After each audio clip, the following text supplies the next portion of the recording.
సమ్మక్క తల్లి ఒక నక్షత్ర రూపంలో ఉంటుందని వాళ్ళు నమ్ముతారు కనుక ఆ నక్షత్రం సింబల్.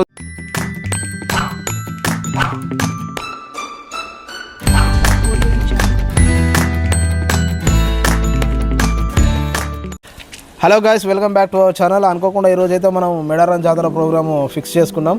ఓకేనా, ఇగో మా తమ్ముడు ఇంకో అన్న ముగ్గురం కలిసి మేడారం జాతర వెళ్తున్నాము. ప్రతి ఒక్కటి అక్కడ డీటెయిల్గా చూపించే ప్రయత్నం చేస్తాను. అక్కడ ఇప్పుడు కన్స్ట్రక్షన్ జరుగుతుంది అవన్నీ. ఇంకొకటి ఏంటంటే, అంతకుముందు ఒక వీడియో పెట్టాను పోయిన సంవత్సరం, దాని కామెంట్లో మళ్ళీ ఒకసారి చెప్పారు ఈసారి కూడా ఒకసారి డెవలప్మెంట్ అవుతుంది కదా అన్న, ఒకసారి అది మళ్ళీ ఒకసారి డెవలప్మెంట్ అయిందంతా మొత్తం పూర్తిగా చూపించండి, పూర్తి వివరాలతో చూపించండి అని చెప్పి అన్నారు. అందుకనేసే అనుకోకుండా ఇవాళ టూర్ ప్లాన్ చేసాము. ప్రతి ఒక్కటి అప్డేట్తో సహా చూపిస్తాను. ఇంకొకటి ఏంటంటే, దీంట్లో ట్విస్ట్ ఏంటంటే ఈసారి మొత్తం డ్రోన్ షాట్స్ ఉంటాయి అన్ని వీడియోలో. చాలా బాగుంటుంది వీడియో ఈసారి. ఓకేనా.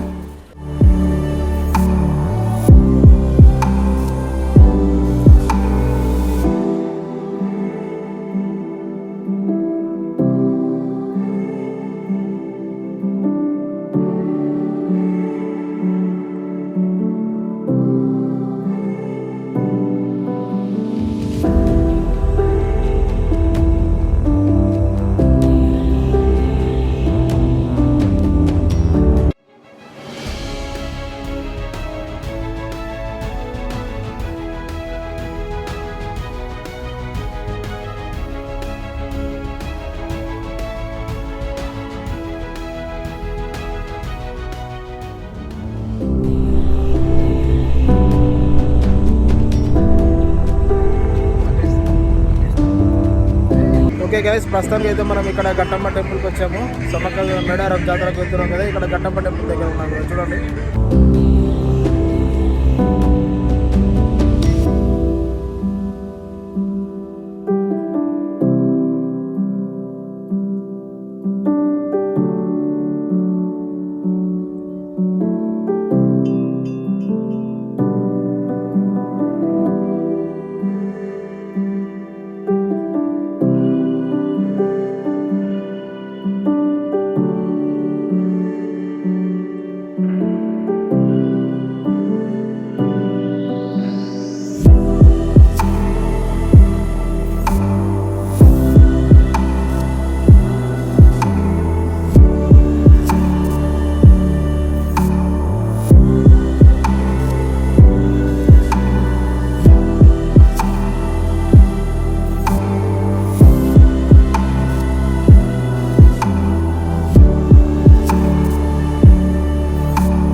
సో గాయస్, ఫైనల్ గా అయితే రీచ్ అయిపోయినాం. జంపన్న వాకు బిఫోరే, ఎందుకంటే మొత్తం చూడండి, మీరు చూసింది కదా, మొత్తం వెహికల్స్ ఉన్నాయి.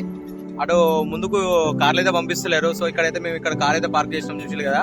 సో మీకు బ్యాక్ కెమెరా పెట్టి చూపిస్తా చూడండి ఎంత ఫుల్ క్రౌడ్ ఉందో. చూసింది కదా గాయస్,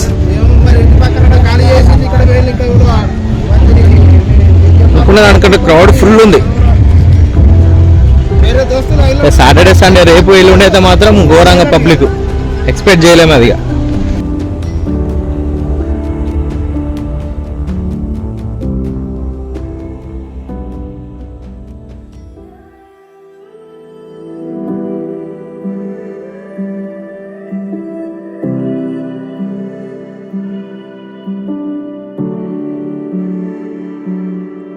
ఇప్పుడైతే మనం మేడారంకి వచ్చేసాం. ఆడ కారు మనం పార్కింగ్ చేసాక జంపన్న వాగు తర్వాత మనం కార్ అనేది పార్కింగ్ చేసాం.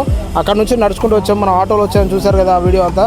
ఓకే, ప్రస్తుతానికి అయితే ఇప్పుడు మనం మేడారం గద్దెల దగ్గర, మన వెనకాలే మేడారం గద్దెలు ఉన్నాయి, సమ్మక్క సారలమ్మ గద్దెలు. తెలంగాణ కుంభమేళ మేడారం జాతరలో ఉన్నాం మనం. ప్రస్తుతానికి లోపలికి వెళ్తున్నాం, ఆ వీడియో కూడా మీకు తీసి చూపిస్తాను.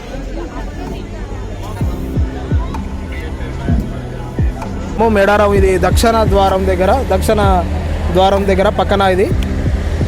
ఇక్కడైతే చూడండి, ఇక్కడ కోయరాజులు, ఆదివాసులు కోయరాజులు అమ్మవారిని తీసుకొచ్చేప్పుడు వాళ్ళు డ్యాన్సులు చేస్తూ నృత్యం చేస్తూ తీసుకొస్తారు. వీళ్ళు కుక్కర జాతి వంశానికి చెందినవారు ఆదివాసులు. వీళ్ళని ఇప్పుడు ప్రస్తుతానికి వీళ్ళని ఏమంటారంటే పెద్ద వడ్డేలు అని అంటారు. వీళ్ళు అమ్మవారిని తీసుకొచ్చేటప్పుడు ఇలా డాన్స్ చేస్తూ తీసుకొస్తారు. దాని తర్వాత వచ్చేసి పైన స్వస్తిక్ సింబల్, ఇది ఈ స్వస్తిక్ సింబల్ అనేది వాళ్ళ దాంట్లో చాలా ప్రాముఖ్యతమైనది. దాన్ని వాళ్ళు ఉల్టా గీస్తారు. వాళ్ళు మన స్వస్తిక్ ఒకవైపు ఉంటే వాళ్ళది ఇంకో వైపు ఉంటుంది. దాని తర్వాత వచ్చేసి పైన స్టార్ సింబల్ ఉంది, నక్షత్రం. ఆ నక్షత్రం వచ్చేసి అది అమ్మవారిని సూచిస్తుంది. సమ్మక్క తల్లి ఒక నక్షత్ర రూపంలో ఉంటుందని వాళ్ళు నమ్ముతారు కనుక ఆ నక్షత్రం సింబల్. దాని తర్వాత వచ్చేసి పైన ఆ గీతలు, పొడుగు గీతలు వచ్చేసి వారి వంశాన్ని, వాళ్ళ చరిత్రని చెప్తుంది. దాని తర్వాత పైన ఇంకొక చంద్రుడి ఆకారం వచ్చేసి అది వాళ్ళ పూజా విధానంలో ఒక రకమైన సింబల్ గుర్తిస్తారు దాన్ని. దాని తర్వాత పైన ఉన్న ఇంకొక సింబల్ వచ్చేసి అది 7 పలకలదిగా ఉంటుంది. అది కూడా వాళ్ళ వంశ చరిత్రని, వాళ్ళ తరాలని, వాళ్ళని అన్నిటినీ చూపిస్తుంది. ఓకేనా. ఇది ఒక చరిత్ర, కోయరాజుల యొక్క చరిత్ర, ఇది మేడారం యొక్క చరిత్ర, ఇది వారి ఆదివాసుల యొక్క చరిత్ర అని ప్రతి ఒక్క పిల్లర్ మీద కానీ ఇట్లాంటి పిల్లర్లు 8 ఉన్నాయి. 4 ద్వారాలు, తూర్పు ద్వారము, ఉత్తర ద్వారము, అలాగే పడమర దక్షిణ ద్వారాలు, 4 ద్వారాలు. 4 ద్వారాలలో ప్రతి ఒక్క ద్వారం మీద కానీ ప్రతి ఒక్క ఆదివాసులకు అందరికీ వాళ్ళ యొక్క చరిత్రను గుర్తించేలాగా, అందరికి అర్థమయ్యేలాగా ప్రతి ఒక్క ఈ స్తూపం మీద ఇలా అన్ని గీసి పెట్టారు. ఓకేనా. ఇది మన సమ్మక్క సారలమ్మ యొక్క పునర్నిర్మాణ కార్యక్రమంలో భాగం. ఈ రోజే చాలా క్రౌడ్ మాత్రం చాలా ఎక్కువగా ఉంది. ఈ సంవత్సరం 28, 29, 30 తారీఖు 3 రోజులు ఈ సమ్మక్క జాతర అనేది జరగడం జరుగుతుంది. కావున భక్తులు ఇప్పటి నుంటే ఇప్పుడు కాదు, ఇక ఒక నెల ముందు నుంచే భక్తులు అనేది అమ్మవారిని దర్శించుకోవడం జరుగుతుంది. మన వెనకాల చూడండి. అలాగే ఇంకొకటి, ఇక్కడ పనులు శరవేగంగా జరుగుతున్నాయి.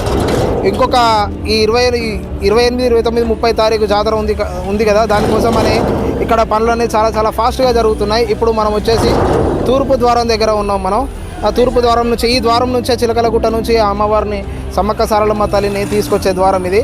ఇక్కడే ఉన్నాం మనం.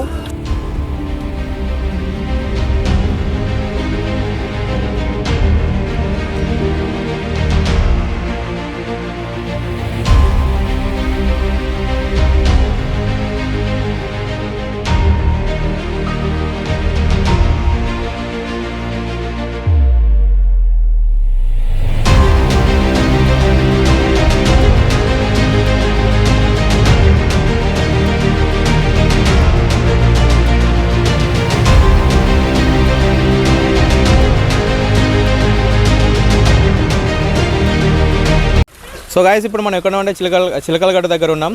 సో మన ఈ వాటర్ ప్రత్యేకత ఏంటిదని ఇక్కడ మన కొయ్యదూరలు ఉన్నారు, వాళ్ళని అడిగి మనం తెలుసుకుందాం.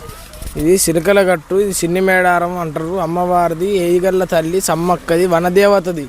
ఈ అమ్మవారు పాదాల కాడ నుంచి వెనకటి కాలం నుంచి వస్తున్నది. ఎంత పెద్ద సైంటిస్టులు ఎక్కినా కానీ దొరకని జల ఇది. అమ్మవారు అనారోగ్యాలున్నా, ఆరోగ్యాలు మంచిగా లేకపోయినా, ఒంట్లో మంచిగా లేకపోయినా, ఇంట్లో మంచిగా లేకపోయినా ఈ నీళ్ళు చల్లుకుంటారు. కొంతమంది తాగేటోళ్ళు తాగుతారు. అన్ని రకాల ఆనందం సెట్ అవుతాయి. ఈ చిలకలగట్టు నుంచి వనమూలికలు కూడా తీసుకొస్తాం మేము. అమ్మవారికి సమ్మక్కకు పూజ పెట్టుకొని ఆనందంగా అందరికి ఇంటికి ఇస్తాం, ఒంటికి ఇస్తాం. సంతానం కానోళ్ళకు, సభ కట్టున్న వాళ్ళకు, ఆరోగ్యం మంచిగా లేని వాళ్ళకు, అరకది బరకది లేని వాళ్ళకు, భార్యాభర్తల గొడవలున్నా, సిక్కులున్నా ఈ వనమూలికలు కూడా అమ్మవారి పారుతాయి. అమ్మవారికి అన్ని రకాల ఇప్పటి వరకు అయితే సంతోషం ఉన్నది. చాలా ఏళ్ళ నుంచి చేస్తున్నాం కానీ అందరి సంబరం ఉన్నది. ఈ అమ్మవారు వనదేవతది. ఈ జలంతో ఆరోగ్యాలు మంచిగా అయితే, ఒంట్లో మంచిగా లేకపోతే తాగుతే మాత్రం అందరికీ క్షేమం. భగవంతుడు ఎత్తుకొని ఇలా బాధల కష్టాలు పోతాయి. ఆ సమ్మక్క ఈగళ్ళ తల్లి అందరికీ సాధించుతుంది. అమ్మవారిని కూడా ఇక్కడి నుంచి తీసుకెళ్తారంట కదా? ఇక్కడ నుంచి తీసుకెళ్తారు. అమ్మవారిని వనంలోకి వెళ్ళి తీసుకెళ్తారు. మన ఇప్పుడు 28 తారీఖు కూడా స్టార్ట్ అవుతుంది అమ్మవారిని తీసుకెళ్ళడం. మన 21కి సమ్మక్క తల్లి వస్తుంది, సారక్క తల్లి వస్తుంది. 28, 29, 30 తారీఖు దాకా నడుస్తుంది. మళ్ళీ 30 నాడు అమ్మవారు వనంలోకి వచ్చేస్తుంది. ఆనందం జరుగుతుంది. మొక్కిన వాళ్ళకు మాత్రం క్షేమం. సంతానం కానులకు సభకట్టు యంత్రాలు కూడా ఇక్కడ నుంచి వస్తాయి. అమ్మవారు చిలకలగట్టు నుంచి సంప్రదాయం నడుస్తుంది. తాతల నాటి కాలం నుంచి నడుస్తుంది ఈ వృత్తి. అమ్మవారు కోయోళ్ళు అంటే ఆనందంగా నమ్ముతారు.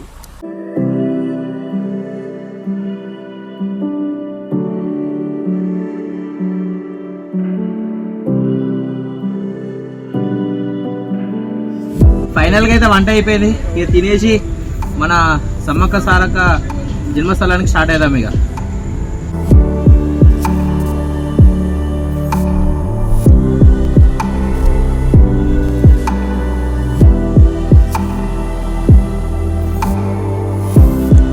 చూడండి, పెట్టిల్లు ఇదే ఇల్లు. సమ్మక్క తల్లి ఉన్నప్పటి నుంచి ఇప్పటిదాకా ఈ ఇల్లుని కాపాడుతూ తీసుకొచ్చారు కదా సమ్మక్క. ఇది సమ్మక్క సారలమ్మ తల్లి పుట్ట. ఆ పుట్టలో అంటే సమ్మక్క తల్లి పుట్టింది ఇక్కడనేనా? 2 సంవత్సరాలు జాతర చేసింది. 2 సంవత్సరాలు జాతర చేస్తే జనం ఎక్కువైంది. జనం ఎక్కువైతే నీళ్ళ సౌలభ్యం లేదు. అప్పుడు కరెంటు లేదు, బోర్లు లేదు, ఏది లేదు ఇక్కడ. ఇది ఎట్లా ఈ జనాలకి నీళ్ళు ఎట్లా అని చిలకల గట్టుకు ఈ బయకపేట, కాలువపల్లి, కన్నెపల్లి, సార్లమ్మ ఊరు కన్నెపల్లి, కాలువ మేడారం చుట్టూ 4 ఊర్లలో అందరూ కలిసి తల్లిని ఏం చేద్దాం, ఎట్లా జనం ఎక్కువైతాండు, మనము భక్తులకి నీళ్లు దొరుకుతలేవు ఎట్లా అని జంపన్న వాగు దగ్గర వెళ్తే లక్నవరం నీళ్లు దొరుకుతారు అని ఆ చిలకల గట్టును నిర్ణయించి అందరూ తీసుకుపోయి ఆ తల్లికి అక్కడ చిలకల గుట్ట నిర్ణయించింది.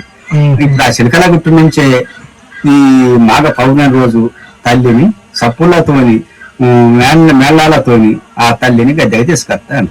తల్లి పుట్టిందైతే ఇక్కడ. ఈ వీడియో కనుక మీకు నచ్చినట్లయితే లైక్ చేయండి, షేర్ చేయండి. అలాగే మరిన్ని అప్డేట్ కోసం మన ఛానల్ని సబ్స్క్రైబ్ చేయండి.